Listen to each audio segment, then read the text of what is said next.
Olá pessoal, tudo bem? Sejam bem-vindos a mais uma videoaula de língua portuguesa para concurso aqui do nosso canal.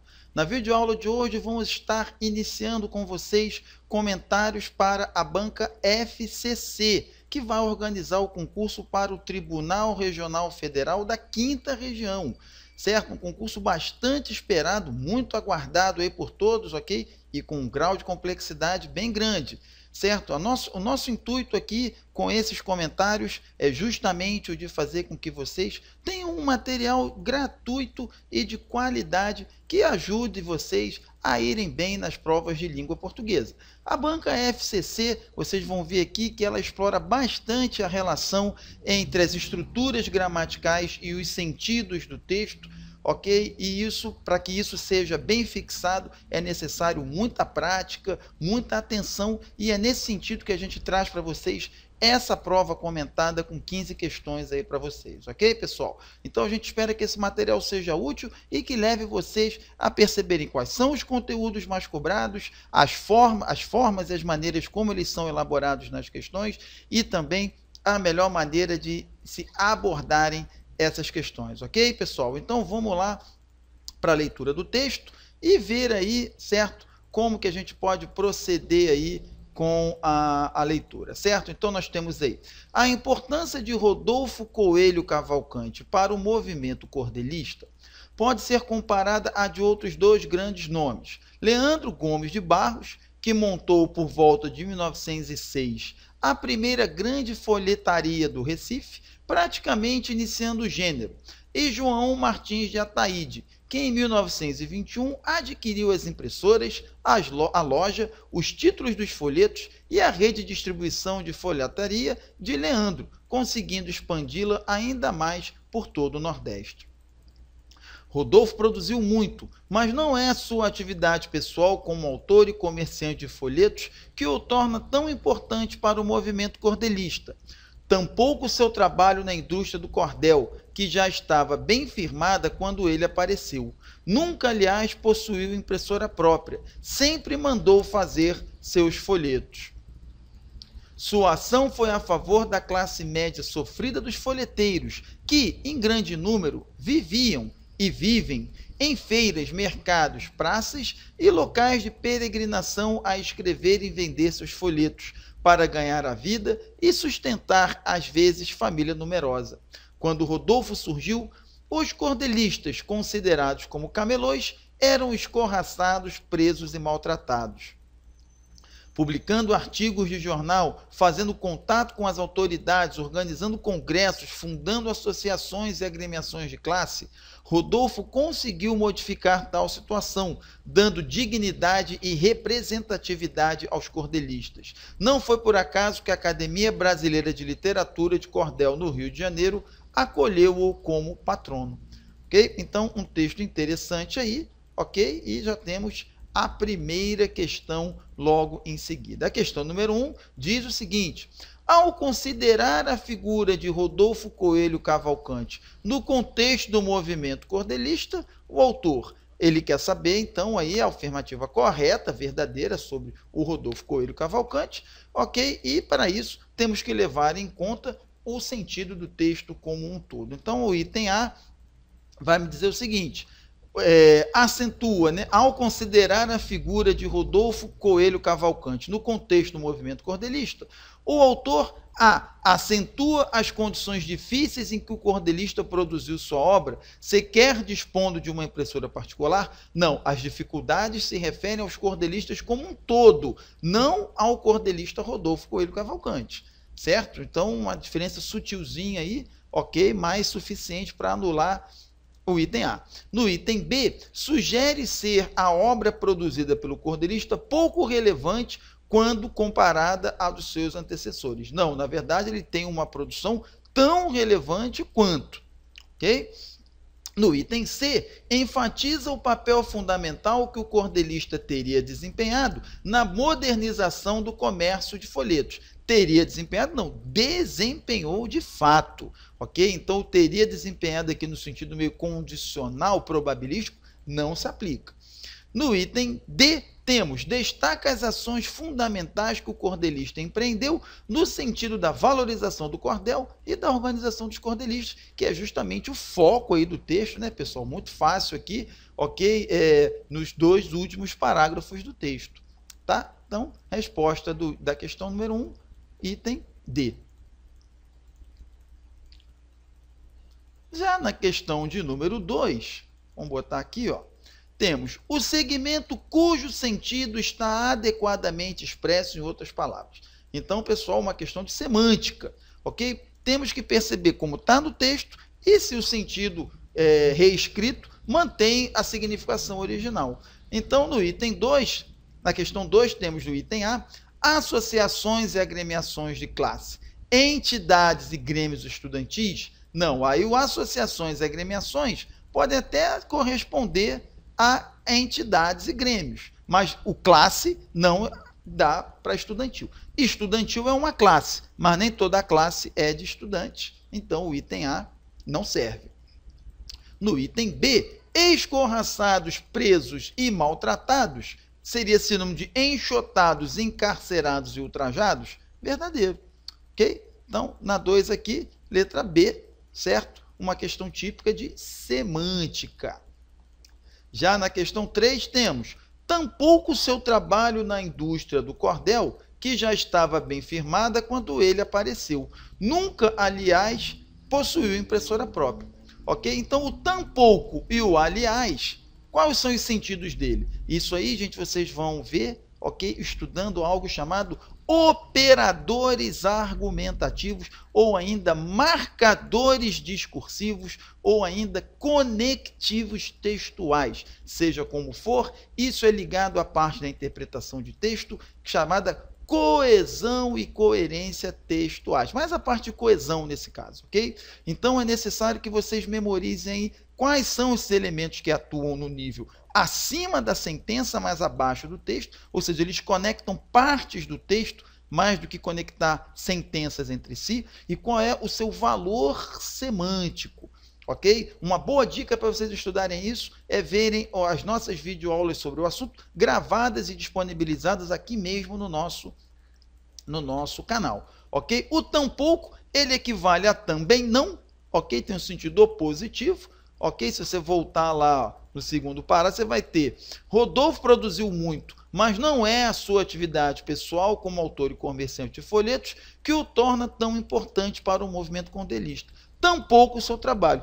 E também não o seu trabalho, ok? Então, o tampouco equivale ao também não. E o aliás é sinônimo de a propósito, ok? É um conector reformulativo, ok? Então, no 3, letra A aqui, ok? Não adianta estudar esse tópico lá quando nós estudamos as conjunções, porque as conjunções só atuam no nível da sentença, tá, pessoal? Nesse caso aqui, é preciso estudar os conectores que atuam no nível do texto, segmentando unidades textuais maiores que a sentença, tá? E por isso que eles são chamados de operadores argumentativos ou marcadores discursivos, e nós disponibilizamos uma lista deles para vocês na nossa videoaula gravada aqui no canal.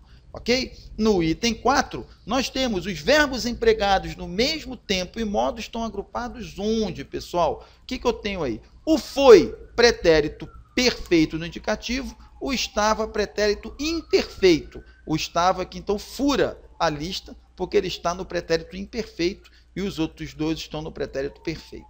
No item B, o viviam, ok? Está no pretérito imperfeito. O estava está no pretérito imperfeito, mas o torna está no presente do indicativo. Então, furou aqui o item B. No item C, pode, vivem, torna. Os três estão no presente.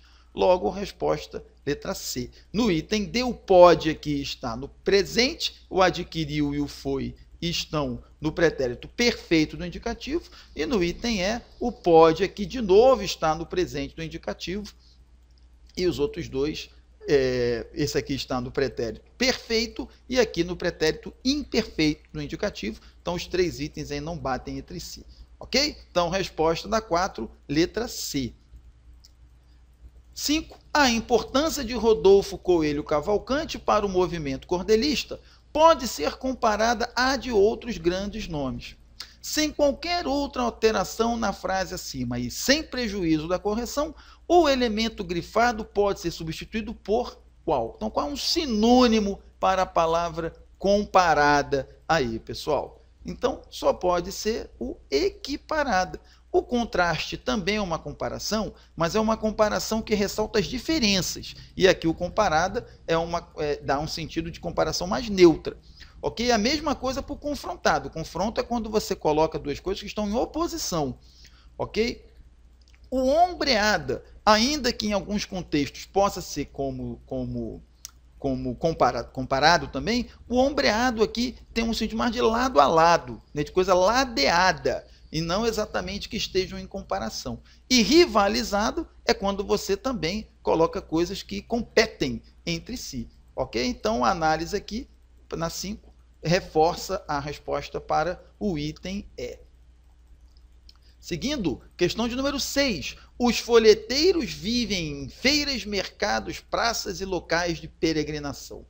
O verbo na frase acima não pode ser mantido no plural caso o segmento grifado seja substituído por o quê, pessoal? Então, o que acontece aqui nessa questão, item 6, certo? Se você tira isso daqui e troca por algum desses, onde que o verbo não vai ficar no plural? Então, basta ir trocando. No item A, há folheteiros que vivem. O que força a concordância do verbo com esse elemento aqui, certo? Que está no plural, logo o verbo é o plural.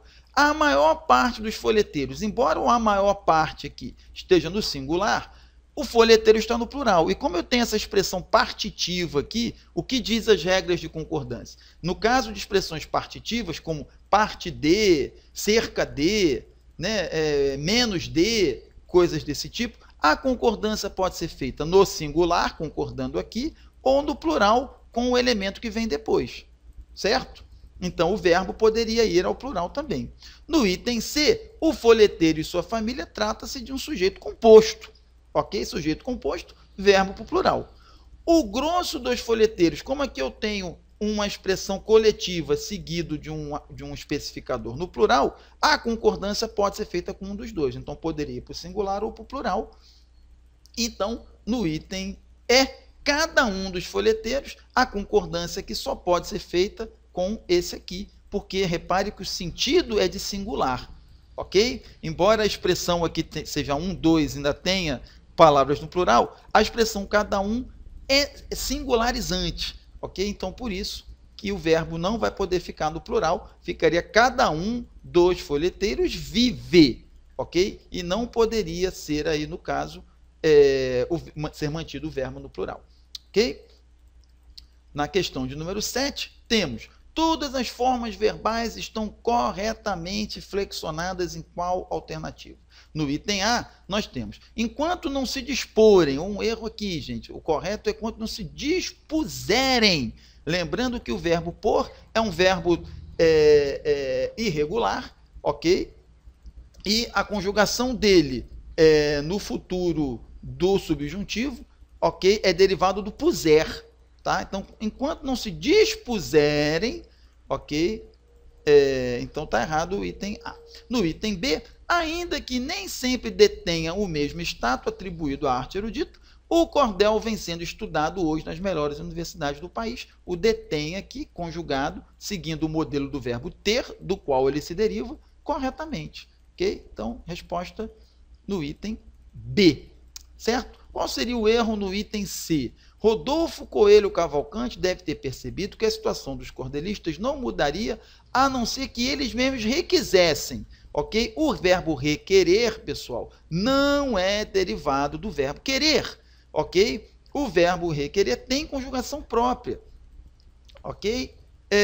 Então, o verbo correto aqui seria requeressem, ok? Porque ele não segue o modelo do verbo querer, tá? No item D, se não provém do preconceito, a desvalorização e a pouca visibilidade dessa arte popular tão rica, só pode ser resultado do puro e simples desconhecimento, né? Aqui é o provém, na verdade aqui deveria ser usado o verbo provir, ok? E aí que no caso deveria ser usado se não provém, sem o um dos és, e com acento circunflexo, ok? Porque vem do verbo provir, e aqui ele colocou o verbo prover, certo? No item E, Rodolfo Coelho Cavalcante entreveu que, entreveu não, se o verbo é derivado do verbo ver, tem que ser conjugado como o verbo ver. Então é entreviu, porque o verbo entrever é derivado do verbo ver. Então o correto aqui, gente, na 7, letra B. Na 8, a frase que não admite transposição para a voz passiva, ok? O que acontece aqui na voz passiva, pessoal? A voz passiva, ela só pode ser, uma frase só pode ser passada para passiva caso o seu verbo seja transitivo direto, ok? Se for transitivo indireto ou intransitivo, não vai poder ser feita essa transformação. Ok? Então, repare que no item B, o adquiriu é transitivo direto. Quem adquire, adquire alguma coisa. Quem sustenta, sustenta alguém ou alguma coisa, é transitivo direto. Quem acolhe, acolhe alguém, transitivo direto. Quem monta, monta alguma coisa. Todos eles são transitivos direto, menos na letra A, ok? Em que surgiu um verbo intransitivo. Ok? Não há complemento para ele, logo não pode ser passado para passiva. Repare que eu posso ter as impressoras foram adquiridas, as famílias eram sustentadas, foi acolhido como patrono, foi montada a primeira folhetaria, mas eu não poderia dizer quando Rodolfo foi surgido. Ok? Então o item A aqui, resposta da questão número 8. Agora, para as questões 9 e 15, mais um texto aí para ser lido, ok? Então vamos lá. É seguro afirmar que os entusiastas de histórias de detetive de qualquer país ou nacionalidade, se solicitados a citar os 3 detetives fictícios mais famosos, começarão por Sherlock Holmes. Na longa lista de investigadores dos últimos 90 anos, ele permanece único, um incontestável grande detetive, cuja brilhante inteligência dedutiva é capaz de superar qualquer adversário, por mais astuto que seja, e resolver qualquer enigma, por mais bizarro que pareça. Quando publicou Um Estudo em Vermelho, em 1887, Arthur Conan Doyle era um clínico geral bem recém-casado, que morava em Southsea e cuja ambição era tornar-se escritor, mas até esse momento tivera mais sucesso na medicina do que na literatura, apesar de ser tão profílico quanto dedicado. Então, em 1886, surgiu a ideia que daria frutos além do que poderia imaginar. Ele resolveu tentar a sorte com uma história de detetive, mas que fosse marcadamente diferente das narrativas publicadas na época, que considerava pouco imaginativas. Conan Doyle ganhou muito pouco com essa nova tentativa de ficção. Mas é aí, em sua primeira história de detetive, através dos olhos do amigo e parceiro de apartamento, Dr. Watson, que Sherlock Holmes nos é apresentado com clareza, numa imagem que, somada ao chapéu de caçador e ao cachimbo, se fixou na imaginação popular. De estatura, ele tinha um pouco mais de 1,80 m e era tão extremamente magro que parecia ser consideravelmente mais alto. Os olhos eram vivos e penetrantes, salvo durante os intervalos de torpor a que aludi. As mãos estavam invariavelmente manchadas de tinta e de produtos químicos. No entanto, ele possuía enorme delicadeza de toque, como tive muitas vezes a oportunidade de observar quando o via manipulando seus frágeis instrumentos científicos.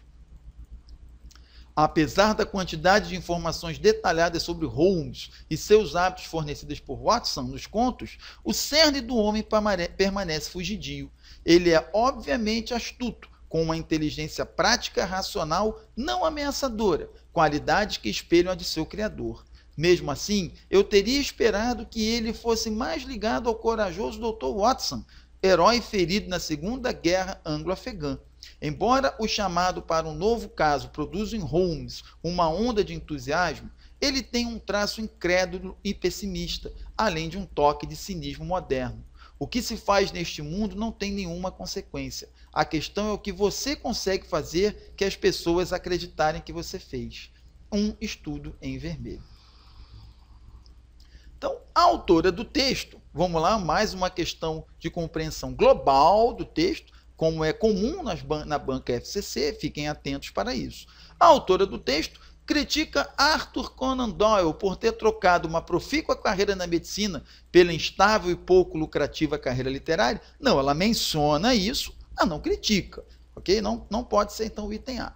No item B, assinala que características da personalidade de Arthur Conan Doyle, como a sagacidade, estão presentes também na personalidade de Sherlock Holmes, ok? É correta, dá um trecho no texto, ok? No final aqui, ok?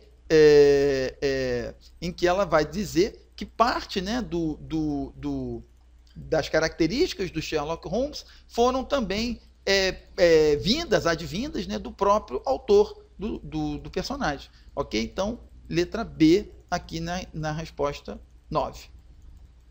Na 10, o segmento grifado foi substituído por um pronome de modo incorreto em qual alternativa? Publicou um estudo em vermelho ou publicou, correto, pronome objeto direto, substituindo um objeto direto para um verbo transitivo direto.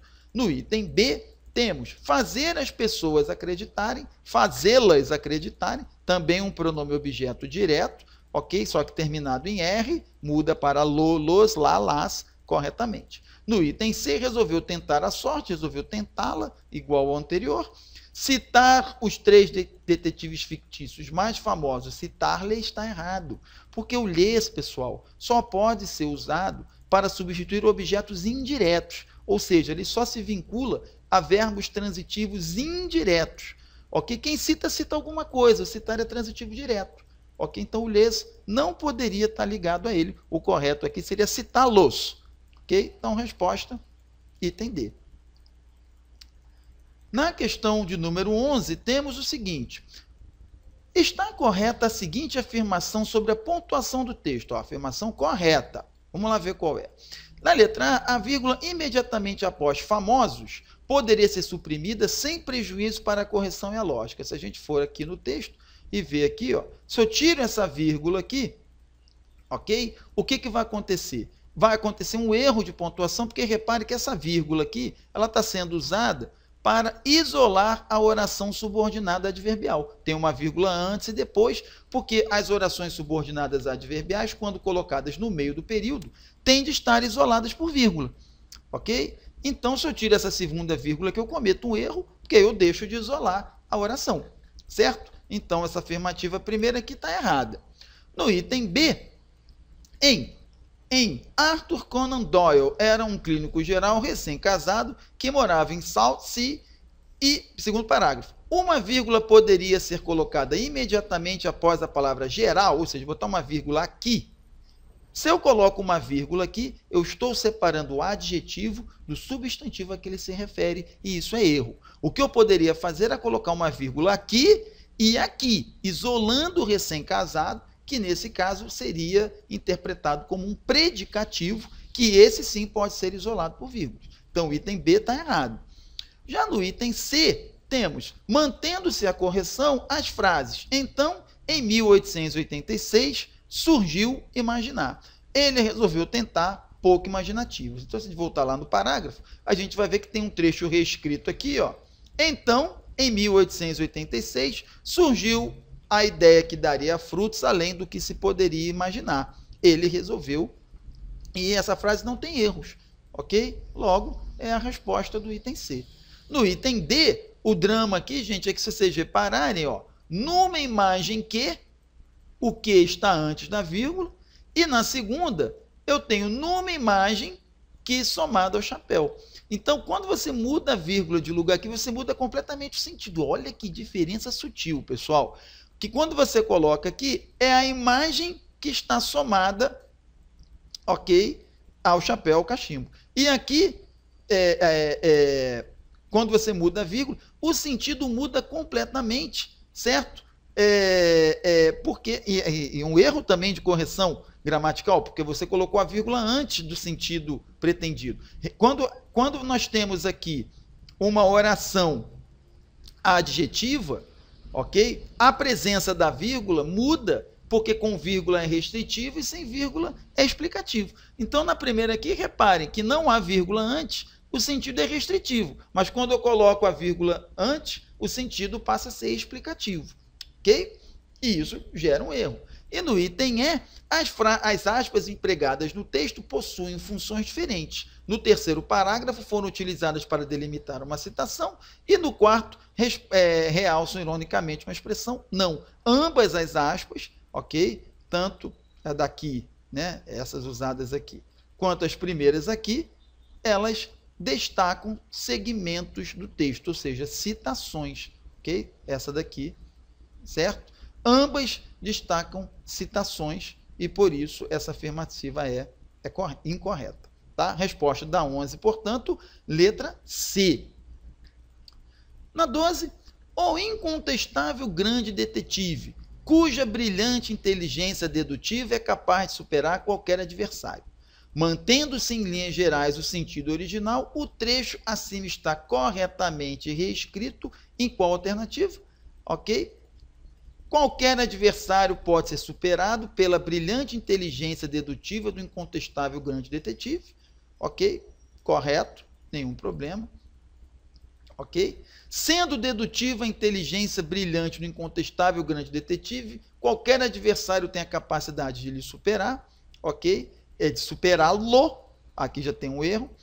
No item C, a brilhante inteligência dedutível do incontestável grande detetive é capaz de superar a de qualquer adversário. Ok? Essa vírgula aqui também está errada, porque está separando o sujeito do predicado. No item D, adversário algum é capaz de superar o incontestável grande detetive, do qual é dotado, não aqui, o qual é dotado, porque o verbo é transitivo direto, quem é dotado, né? Embora se o dotado é dotado de, mas aqui você tem que dizer que o verbo que está regendo aqui é o e, né? Então ele é dotado, ok? Então é o qual é dotado, a preposição do verbo é essa daqui, então esse de não poderia estar. E no item E, a brilhante inteligência dedutiva pela qual é dotado o incontestável grande detetive é capaz de superar essa vírgula aqui, também está separando o sujeito do verbo. Ok? Então, na 12, sem problemas, a letra A. Questão 13, temos: leia com atenção o que se afirma a respeito da frase abaixo. Apesar da quantidade de informações detalhadas sobre Holmes e seus hábitos fornecidos por Watson nos contos, o cerne do homem permanece fugidio. A afirmativa 1 diz: o segmento sublinhado indica uma ideia que se opõe àquela expressa na outra parte do enunciado, contrariando uma provável expectativa. Ele se opõe por causa do apesar, ó, que é concessivo, e o concessivo indica oposição. Então, essa daqui é uma alternativa correta. Ok? A 1 aqui, correta. 2. Mantendo-se em linhas gerais o sentido original, o segmento o cerne do homem permanece fugidio está corretamente reescrito do seguinte modo: a essência do homem continua fora de alcance. Correto também, o fugidio é fora de alcance, o cerne é a essência, o 2 aqui também correto. 3. O termo em destaque da pode ser substituído por DA, sem prejuízo para a correção e a clareza da frase. Então, apesar de a quantidade, não, ok? Isso só poderia ocorrer, ou seja, esse desmembramento aqui, ou a não contração, caso tivéssemos um verbo no infinitivo, ok? O verbo não flexionado, ok? E não é o que acontece aqui, certo? Porque temos lá o verbo permanecer flexionado. Logo, essa é incorreta, as únicas corretas D, 1 e 2, letra D.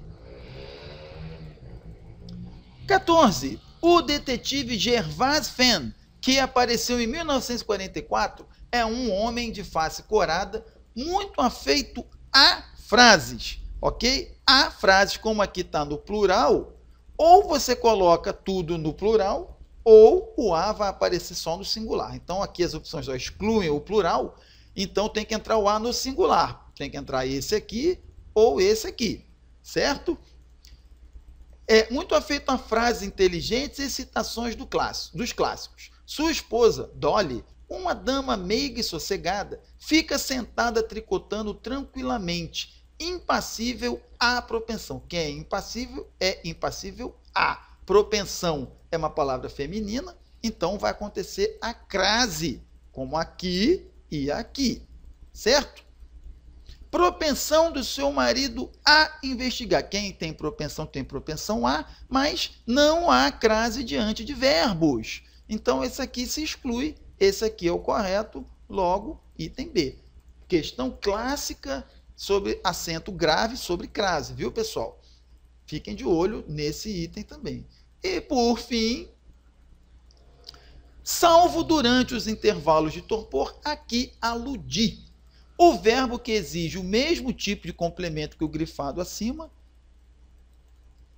está em, ok? Quem alude, alude a. É um verbo transitivo indireto, ok? Onde é que eu tenho transitivo indireto aqui? Ok? Na letra B, o fosse é um verbo de ligação. Aqui, ele é transitivo direto, quem possui, possui alguma coisa. Quem espelha, espelha alguma coisa, transitivo direto, ok? Quem produz, produz alguma coisa, transitivo direto também, só sobrou o a, ok? O começar, ele pode ser transitivo direto, como começar a escrever, por exemplo, começar o show, por exemplo. Então, nesse caso, ele é transitivo direto. Mas aqui, olha a presença da preposição. Ele está sendo usado como transitivo indireto, como aludir, porque quem alude, alude a. Aqui é a preposição. Ok? Então, resposta da 15, letra A. E assim, pessoal, a gente encerra essa correção. Daqui até o dia da prova, nós vamos postar vários outros comentários de provas da banca FCC, pensando em você que vai prestar concurso para o Tribunal Regional Federal da 5ª Região. Deu para ver que é uma prova que associa muito questões gramaticais com o significado do texto, sem deixar de lado aspectos puramente gramaticais, como o que nós destacamos aqui. Então, gente, procurem praticar a parte de semântica, ok? Não esqueçam também de ver a coesão e a coerência textuais e não deixem de estudar crase, regência, concordância, que foram bem exploradas nessa prova aqui. Em caso de dúvida, poste aqui no canal e teremos um enorme prazer em dirimir essas dúvidas para vocês, ok? Se vocês gostaram do comentário, curtem, comentem, compartilhem com seus amigos. A divulgação do nosso trabalho é muito importante para a sua manutenção, ok? Não deixem de se inscrever aqui no canal, porque assim vocês vão ficar atualizados sobre as constantes provas que nós vamos comentar aqui, ok? Então eu espero vocês na nossa próxima videoaula. Um abração e obrigado!